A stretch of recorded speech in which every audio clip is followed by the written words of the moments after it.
দেখো বন্ধুরা, আমি সকালে একটু দোকানে গেছিলাম। দোকান থেকে কি এনেছি তোমাদের সাথে একটু শেয়ার করি। দেখো এখানে আছে 1 কিলো 800-র মতো না ছোটো আলু। এগুলো দিয়ে আলুর দম করব বলে রেখেছি এনে। আর সবসময় পাওয়া যায় না, তো একবারের জন্য একটু বেশি করে এনে রাখলাম। এইদিকে দেখো এনেছি বিট নুন আর গোলমরিচের গুঁড়োর প্যাকেট দুটো। আর এখানে আছে ডিম কিছু। আর এখানে দুটো বিস্কুটের প্যাকেট এনেছি। আর এখানে এনেছি আরও একটা জিনিস দেখাই, এটা কি তোমার দেখবে।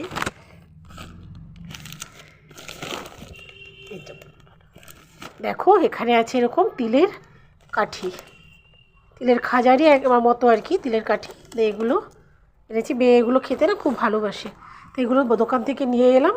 এখন ঝটপট রান্নাটা বসিয়ে দেবো। দেখো আমি রান্নাঘরে চলে এসেছি, এদিকে ভাতটা বসিয়ে দিয়েছি।